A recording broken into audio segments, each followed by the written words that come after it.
axisymmetric continuum elements. So this is a geometry of axisymmetric. So here there is a central axis in the z direction, and towards the right of the z you see a trapezoid. So, or you can take a rectangle and you just revolve the rectangle about z axis, you get a nice cylinder, a uniform radius cylinder. Whereas now it is a tapered cylinder. The radius at the top is less, the radius at the bottom is more. This is yes. So here what you see is there is a radial direction that is along the radius. So as you saw in the flange bolt coupling, so the bolts were placed at the in the radial direction. There were no bolts at the center, but the bolts were placed along the periphery. And how did it vary with respect to theta direction? So it was repeating after every 45 degrees in the hoop direction or theta direction. And what was the stress that you saw? That was compressive stress. Compressive. What is compressive stress? It is a normal stress. So sigma zz is going to be compressive at the periphery of the radius where the bolts are attached. Whereas at the center, there'll be some tensile effects. Maybe it's because of the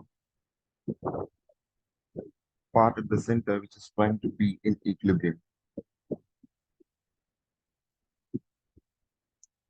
So here what you see is along the z direction it is called as axial. With respect to theta, it is called as hoop direction. And along the radius, it is radial direction. In the flange bolt coupling, what you saw was that along the radius, the compressive stresses, initially it was tensile stress, and as you move away from the axis along the radial direction, the compressive stress was increasing, and the maximum compressive stress was at the location where the bolts come in contact with the flange.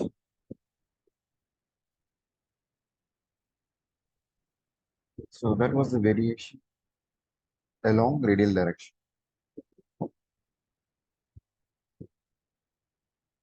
And even if you take along theta direction for 45 degrees, it would be the same.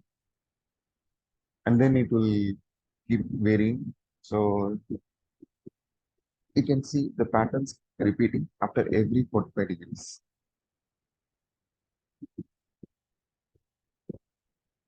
So here we have axisymmetric geometries or bodies of revolution. So these are formed by rotating a 2D flat plane. You can rotate a 2D flat square, which is on a plane. So it's not necessary that you have to rotate it through 360 degrees. You can rotate it through 45 degrees, or you can rotate it through 180 degrees about the z-axis. So axisymmetric geometries.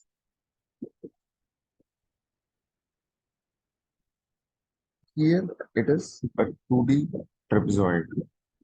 If you need a uniform radius or uniform diameter cylinder, then you can consider a rectangle. Here it is a trapezoid. So if you take a semicircle on a 2D flat plane and just revolve about the z-axis, then what is that you will get? You will get a, yes, sphere. So therefore, all the loads must be ring loads. Both the geometry, now the geometry is axisymmetric. The loads need not be axisymmetric always.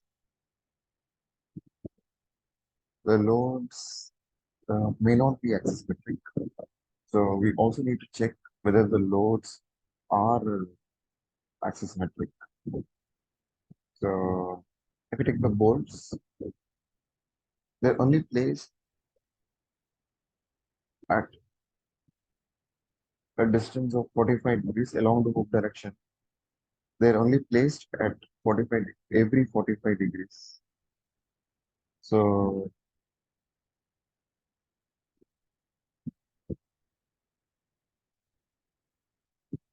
here, what we observe is that the loads also must be 360 degrees. It has to be uniform throughout. So what could be the cases where the geometry is axisymmetric, but the loading is not axisymmetric? In that case, can you still consider the axisymmetric condition? Let us see those kind of conditions where geometry looks axisymmetric, but the loading is not. So if you should not get biased just on looking at geometry, you should also carefully look and pay attention to the loads as well. So what are the variables? The first variable is along the radial direction, it is the displacement is UR, and along the axial direction, it is UZ. And now these are the two displacements. There is a radial displacement and there is a axial displacement. So when it comes to strains, you have a radial strain, an axial strain, and a hoop strain. So in case of bolt, it is sigma ZZ, whereas sigma 11 or sigma RR would be the radial direction. So if it is hoop stress, then it is sigma ZZ. Sigma, if it is hoop stress, it is sigma RZ. If it is axial stress, like in the case of flange bolt condition, it is sigma ZZ. And if the stress keeps varying along the radial direction,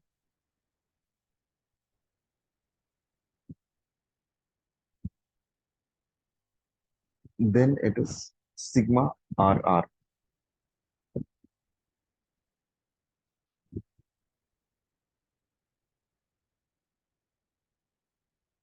R is the radial direction, Z is the axial direction, and this is the hoop stress. Radial stress, normal stress, hoop stress. Radial strain, normal strain, hoop strain.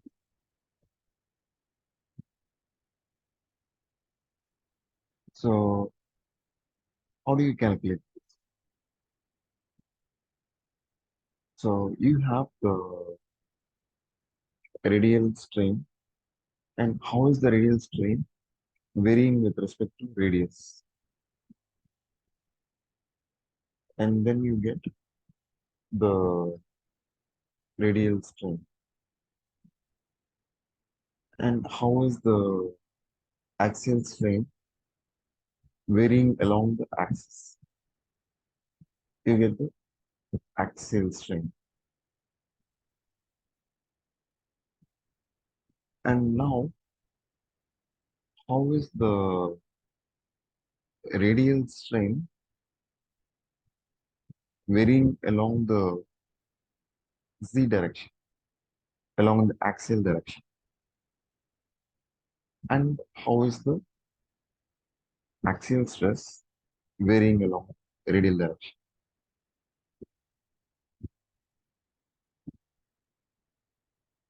Axial strain varying along the radial direction.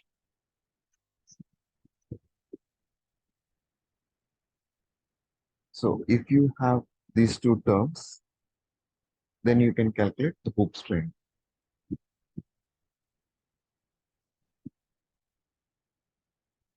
The shear stresses r theta and z theta are 0.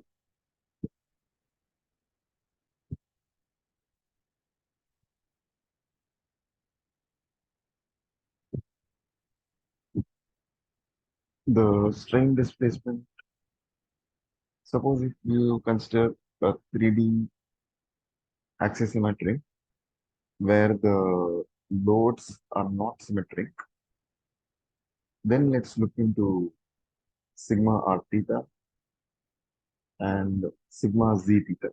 These are the shear stresses. Let us see if they are still 0 if the loads vary.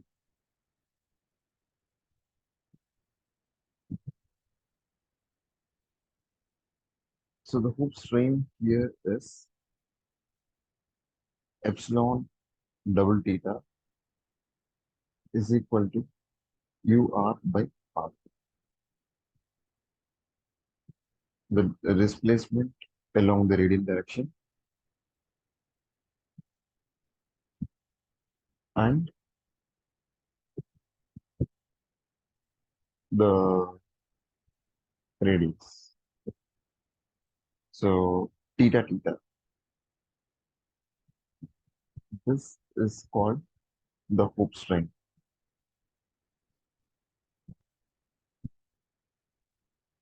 The FE formulation for axisymmetric problems follows the same steps. Yeah, this is the trapezoid that I was talking about. Now, if you revolve a trapezoid at a distance away from the z-axis, then you get a nice swing. Now, let's get into the condition of axisymmetric geometries with non-axisymmetric boundary conditions. So, if an axisymmetric geometry has non-axisymmetric arbitrary boundary loads,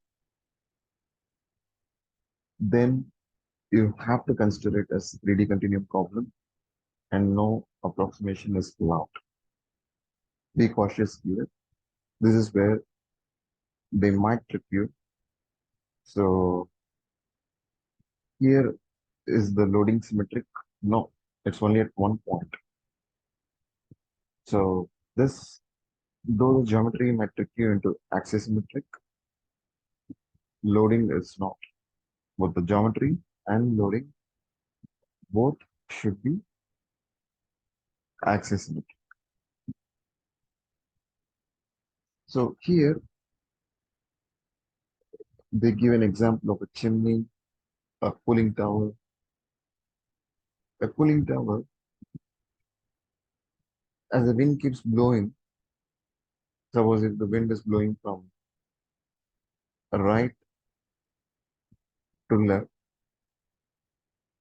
from east to west, or north to south, or in any direction. So it's going to be only in one or two directions. It's not going to be uniform compression throughout. So you cannot consider whenever there is a wind load, um, just try to feel the wind when you go outside.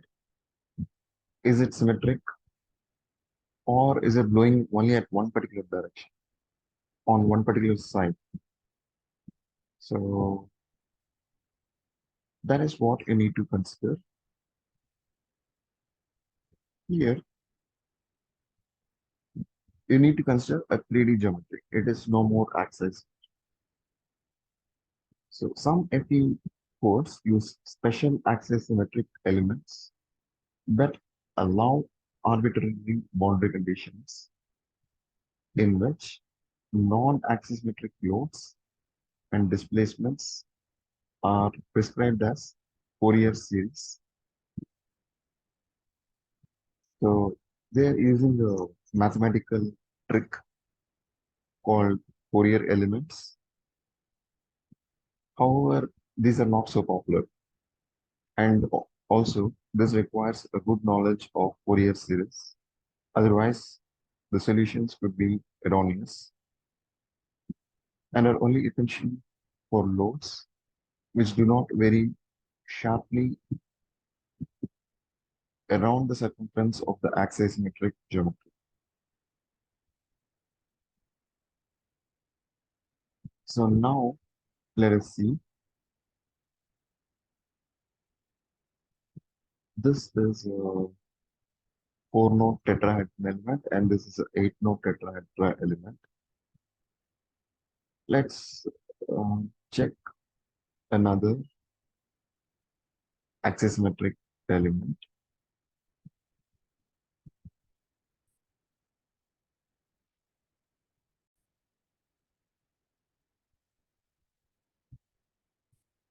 So here what we see is that the axisymmetric continuum elements are similar to 2D elements but use radial and axial displacements. Radial displacement is UR, axial displacement is US. The derivation of FE formulation for 2D axisymmetric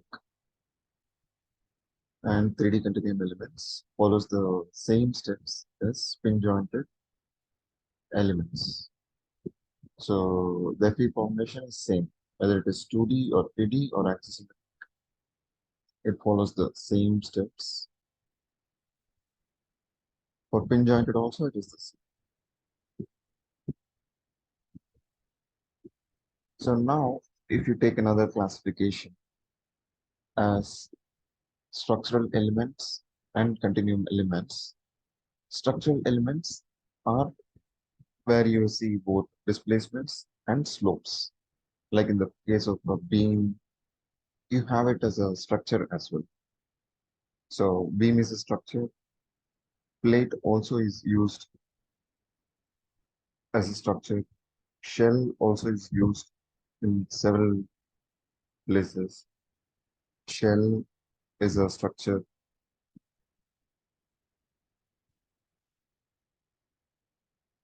Whereas if you consider the continuum elements, displacements only, then what you see is the line, flat plane, flat plane, flat projection, volume. So pin jointed is a line based element, whereas 2D plane stress or plane strain come under flat plane, whereas axisymmetric is flat projection.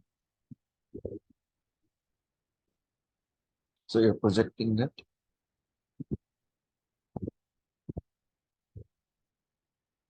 So axisymmetric fall under the classification of continuum elements displacements only. So here we have a geometry. So this is nowhere related to axis symmetric. Let's just ignore this.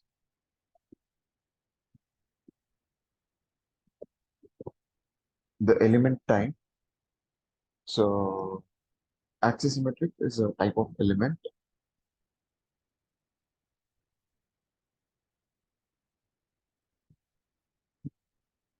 So you have axis symmetric continuum elements.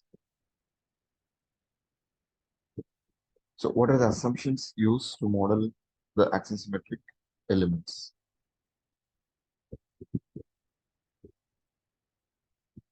So this is where we started with. So these are 2D flat geometries.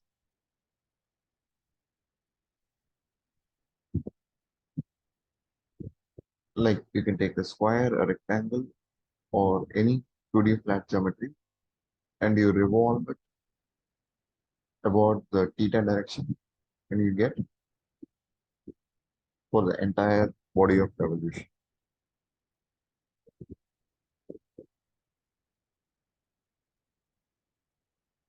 So these are the strains, displacements, strains, stresses,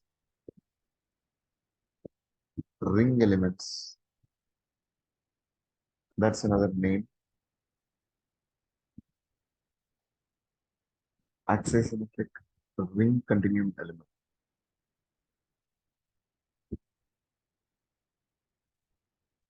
These are non-axisymmetric loads.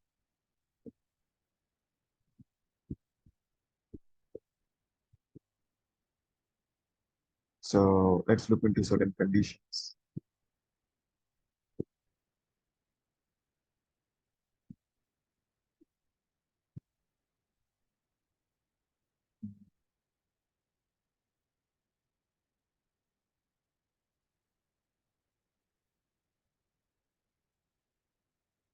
Okay, so axisymmetric. Let's look into certain problems in order to understand how to solve for axisymmetric problems or how to consider axisymmetric problems. Let's look into a few case studies.